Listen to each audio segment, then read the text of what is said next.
Hello learners, welcome to this video lesson. Today we are going to discuss another topic of your course. The title of the topic is Access and Enrollment in Education.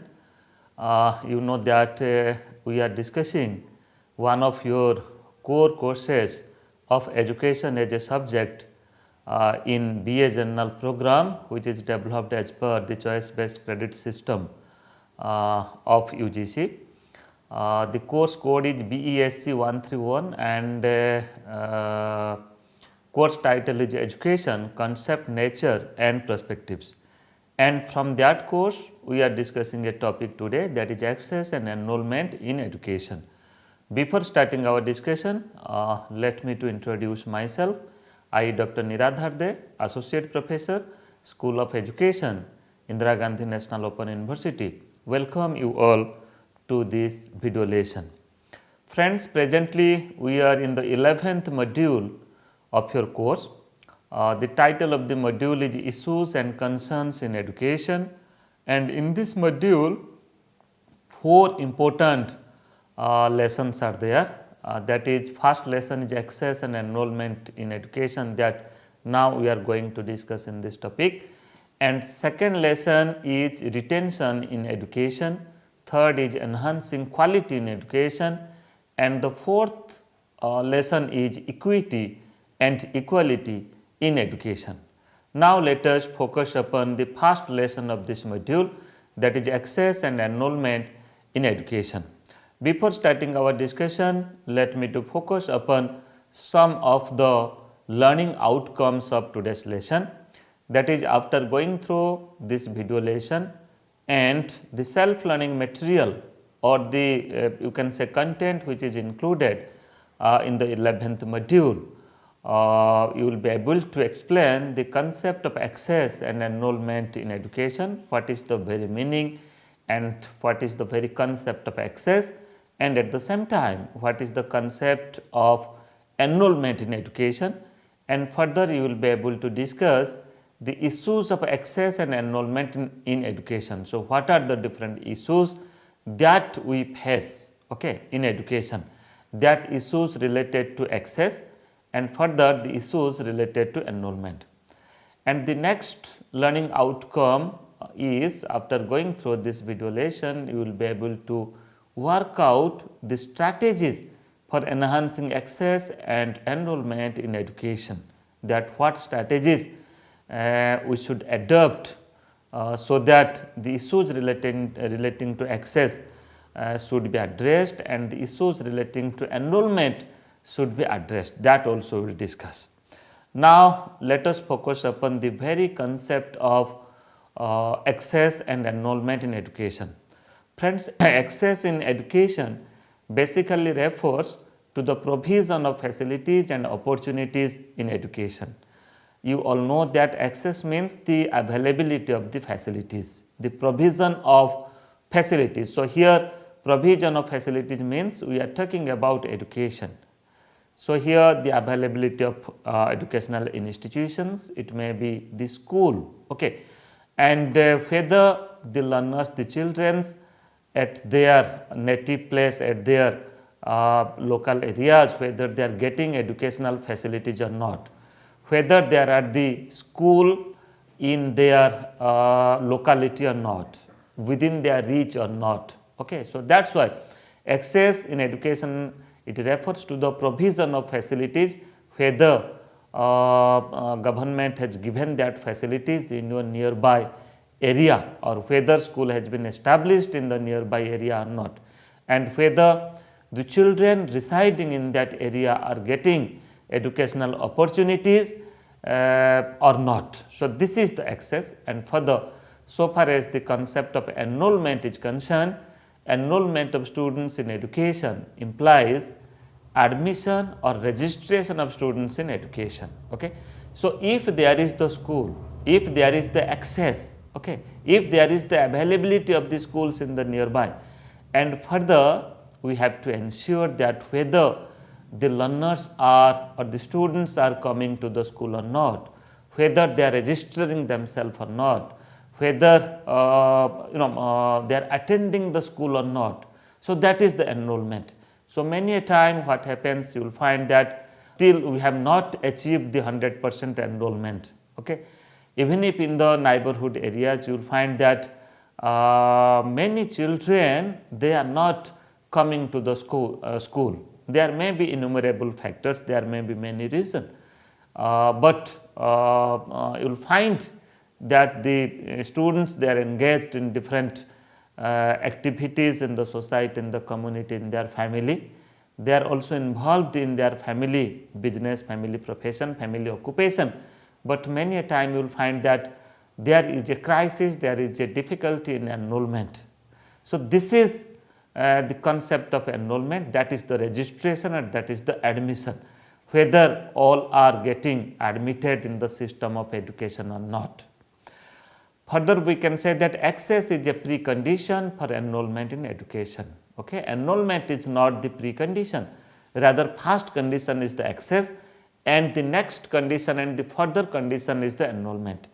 In access, you can say that the facilities should be provided first, schools should be established first in the nearby area, in the nearby locality, in the neighborhood area, and after establishing the school, then further our concern should be whether the children residing in that area within the jurisdiction of that school, whether they are attending the school or not, whether they are taking admission in the school or not, whether they are registering themselves or not. So that is why access is a precondition for enrollment in education. Further, now let us focus upon, if I will say about access for school education particularly, access in education. When I will say access in education, it may be all types of education, all stages of education, access in school education, access in higher education, access in professional and technical education, etc. But when I focus on access for school education, particularly I mean to say that just like number of schools required for the children. Okay. So how many schools should be required for the children? India is a very huge country, crores of students are there, and even if in a locality you will find that so far as the availability of the school is concerned, the infrastructure of this concerned, many a time you will find that there are there are overloading of the students in the school. Okay. So as per Right to Education Act, you might be knowing that what should be the ratio of student and teacher. Okay. Accordingly, what should be the ratio of a classroom and students? So it is directly related with the infrastructural facility, it is directly related with the availability of the school. So that is why when I talk about when I focus on access for school education, it is all about number of schools required for the children. Okay. So how many schools is required for the children? What is the number of the children? Then accordingly how many schools should be established? And further, after establishing adequate number of schools, then our further focus point is that is infrastructural facilities in the school, whether all types of infrastructure is available in the school or not, whether classrooms, well equipped classrooms are available in the school or not, whether there is the facility of library, there is the facilities of laboratory and other types of equipments, other types of infrastructures in the school, it is there or not, whether there is the availability of teaching learning aids in the school or not, okay, or other resources also which is directly or indirectly used in education. So this is another point so far as access for school education is concerned. And the third point is location and distance of the school. Okay. So if there is the availability of the school, then what is the location of it? What is the distance of the school from the home of the child? Many a time, particularly when we say about the lower class, okay, it may be primary classes, it may be elementary classes, it is not possible that the child will walk 2-3 kilometers and they will attend the school. So that is why as per the provision, there should be a neighborhood school within the distance of 1 kilometer from the neighborhood of the child, okay, from the home of the child. So, if schools are not available within the radius of 1 kilometer, that means the child may face difficulties, may face problem to attend the school. So, that is why location and distance of the school is also another access for school education. Many a time, if I will talk about remote India, if I will talk about rural India, you will find that children they are just crossing river to attend the school, because the river is at the other side of the village, and many a time the school is at the other side of the village, and many a time you might have gone through such situations that the school is at the other side of a hilly area, or the school is at the forest area. So, many issues are there, many concerns are there so far as location of the school is concerned and distance of the school from the home is concerned. So, that is why it is also directly related with access for school education. And further, teaching learning facilities in the school. So, first of all, if school is there, infrastructure is there and location is good, then after it also come under the access that whether teaching learning facilities is practiced in the school or not, whether teachers are teaching the students or not, whether teachers are actively involved in the teaching learning process or not.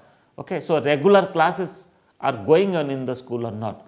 So, these are the certain things that is related to access for school education. And further, if I will focus upon education as a right, then it also talk about that there should be access and enrollment and quality in school education, quality in elementary education. I can say that the 86th Amendment of Indian Constitution, that is in the year 2002, provides right to education to all children in the age group of 6 to 14. So, it is the right as per the Constitution, as per the constitutional amendment, 86th Amendment of the Constitution, that the child, it is the right of the child to get elementary education in the age group of 6 to 14. It is a type of fundamental right that no government, no state will deny for elementary education of the children. Rather, it is the responsibility of the government, it is the responsibility of the state government to provide compulsory elementary education to the child in the age group of 6 to 14. Then further, on the basis of the amendment of Indian Constitution in 2002, the right of children to Free and Compulsory Education Act, that is popularly known as RTE Act 2009, Right to Education Act 2009, it comes to the force and it provides free and compulsory education till the completion of elementary education in a neighborhood school. Okay. So, as per the RTE Act 2009, that now the government, or it is the duty, or it is the responsibility of the state to provide free and compulsory education to all the children within the age group of 6 to 14. Then free and compulsory education always requires equal access in education for all children, irrespective of differences in their gender, differences in their caste, class, color, race, culture, place of birth or residence, etc.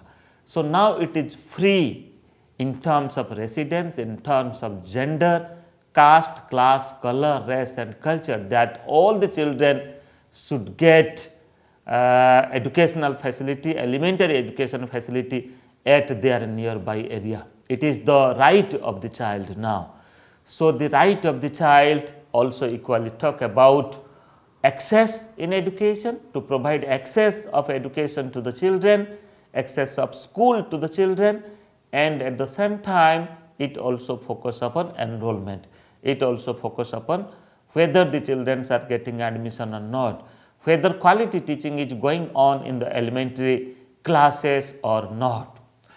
Then, if I will focus upon Government of India's flagship program on education, just like we can focus on the Samagra Shiksha Abhiyan that subsumes the three schemes of education, that is Sarva Shiksha Abhiyan, Rashtriya Madhyamik Shiksha Abhiyan, as well as teacher education.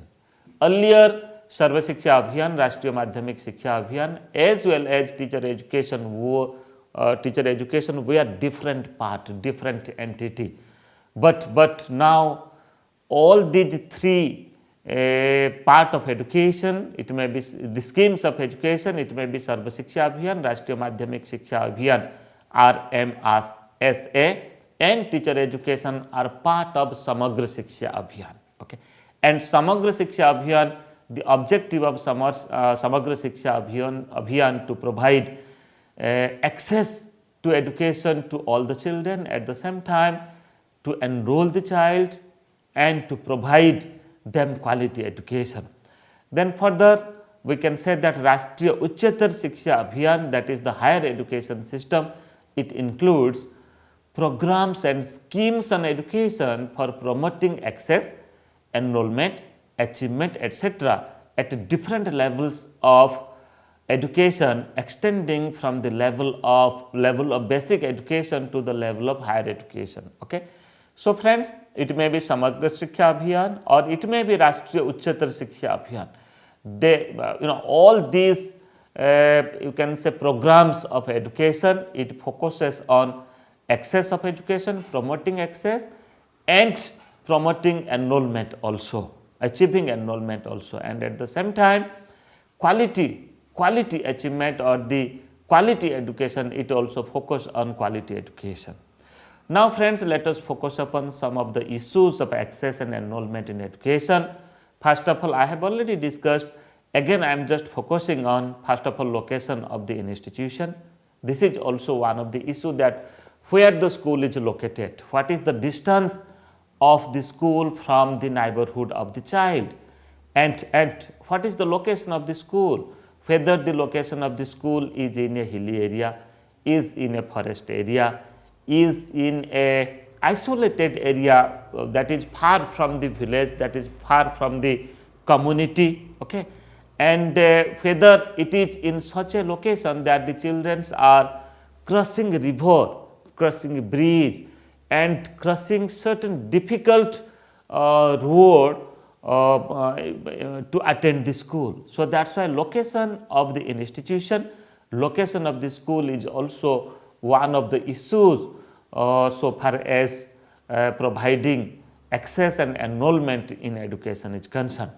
Then lack of adequate number of institutions, we have already discussed that whether adequate number of institutions are available or not, okay, whether the children are walking a long distance to attend the school or not, okay. So that's why lack of adequate number of institution is also another issue so far as access and enrollment in education is concerned.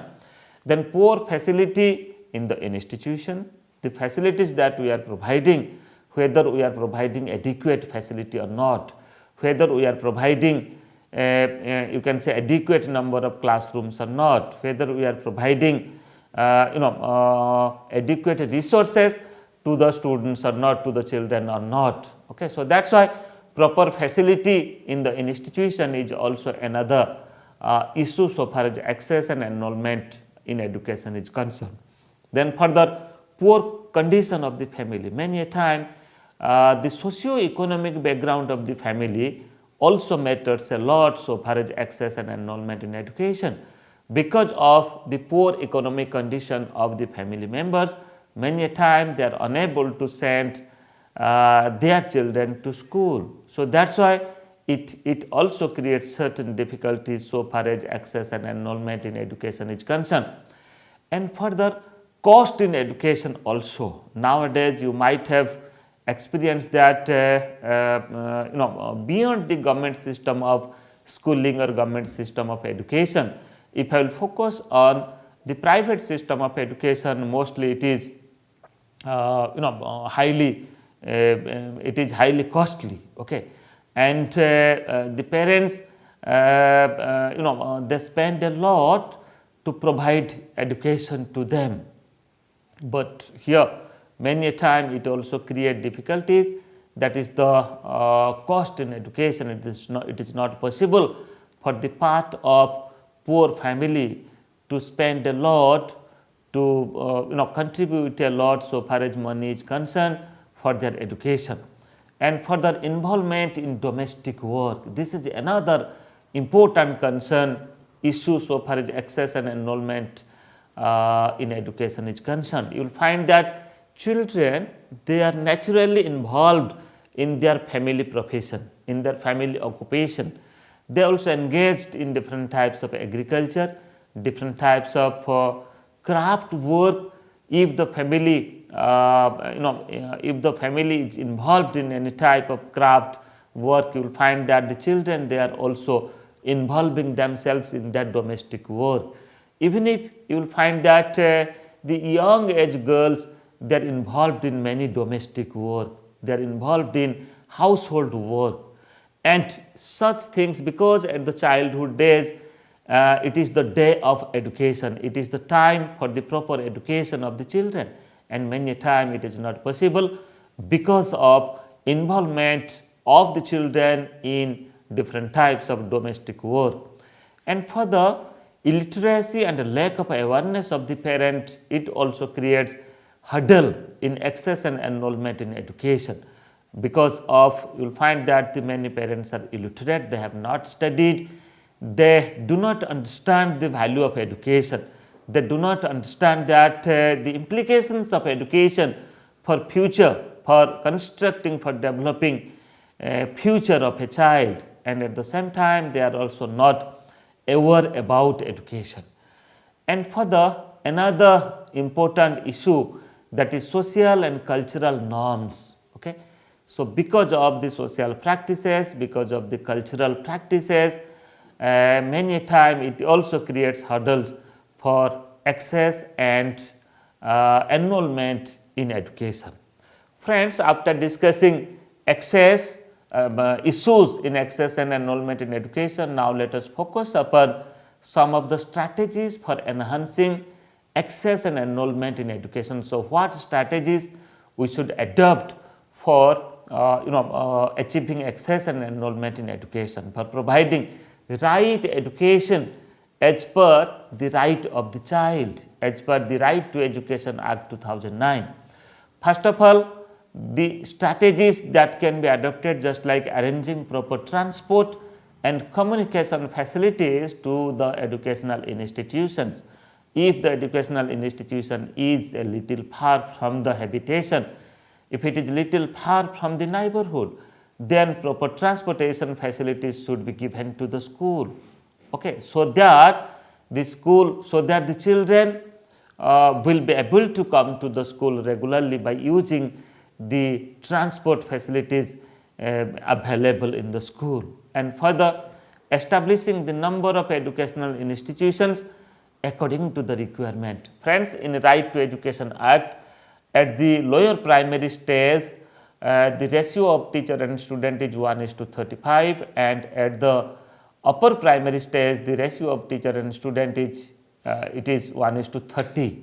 Even if the ratio of classroom in a school, that how many students can sit in a classroom, so that can only possible when the number of schools should be established as per the requirement, or as per the you can say admission of the students. How many number of students are there, then accordingly institutions should be established, institutions should be made available to the children. Then further, creating adequate facilities in educational institutions, which include facilities of physical infrastructure, that may be in terms of a building, that is the school building, class, library, laboratory, and different types of furniture, etc.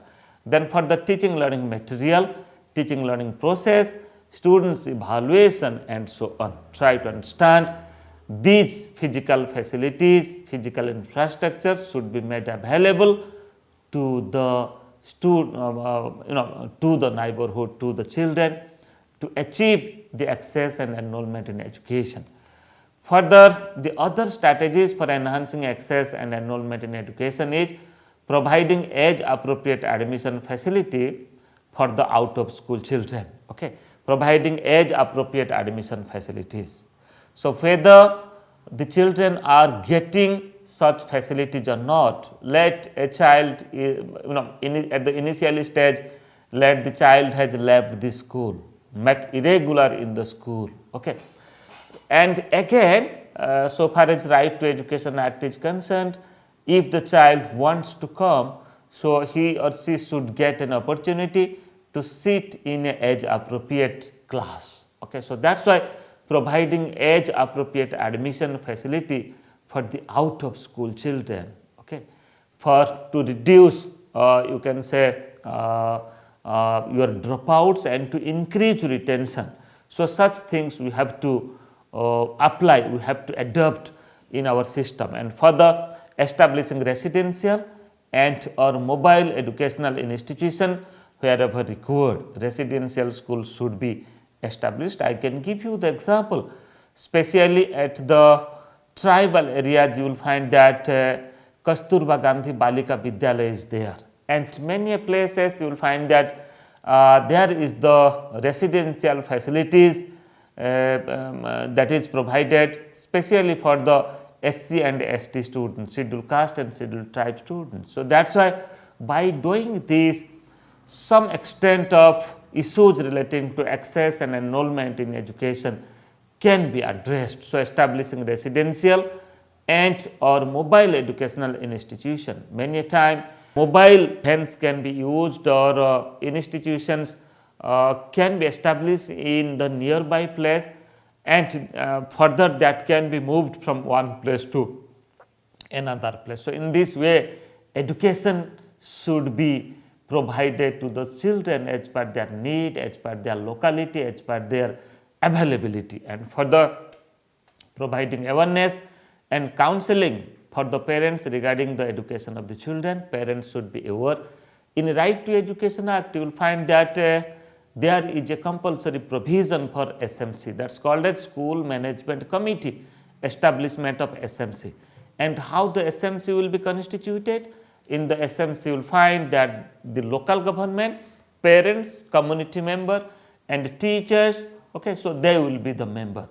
So that's why there is the need to develop or to provide awareness to the SMC member, awareness to the parents, okay, awareness to the other member, even if the local government, to the sarpanch, to the ward member, and further making education affordable for the students. So how to reduce cost, how to make education cost effective, okay, how to provide education in a very minimum cost, in a very affordable cost. So that is also another strategy. By doing so, we can develop, we can achieve access and enrollment in education.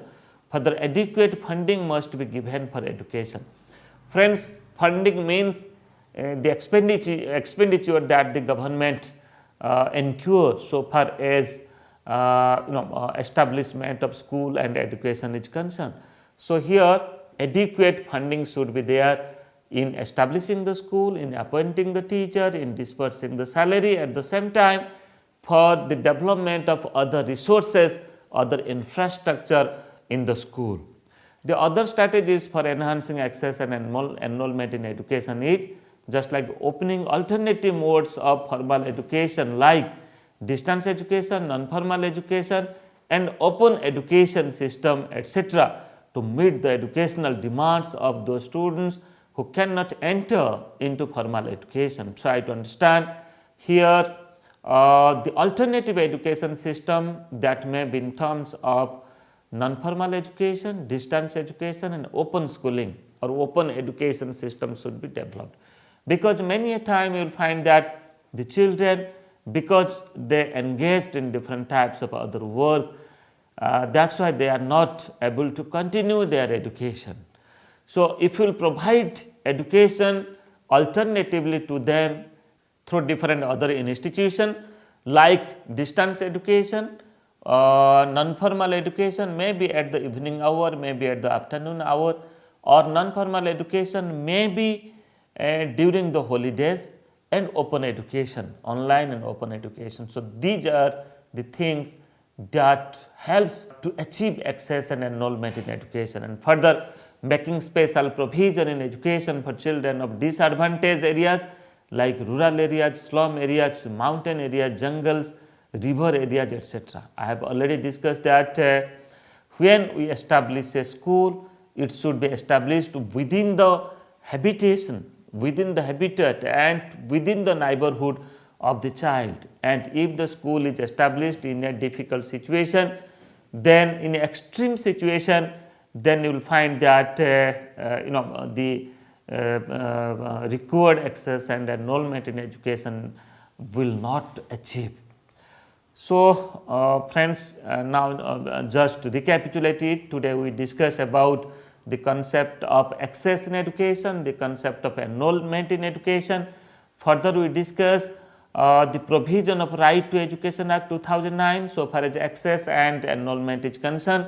Then we discuss some of the issues of access and enrollment in education, and equally we also discuss the strategies, what strategies we should adopt to address those issues and enrollment in education. After going through this lesson, I am just focusing upon some of the important questions, and I am very much sure that you will be able to answer these questions. Just like the first question is define concept of access and enrollment in education. Second question, that is discuss the issues underlying access and enrollment in education. And third question is exemplify the strategies of access and enrollment in education. What strategies the school should take, what strategies the educational institute should adopt for addressing the issues of access and enrollment in education, for increasing the access or to providing the facilities of access and enrollment in education. In our next lesson, we will discuss other topic from this module. Thank you.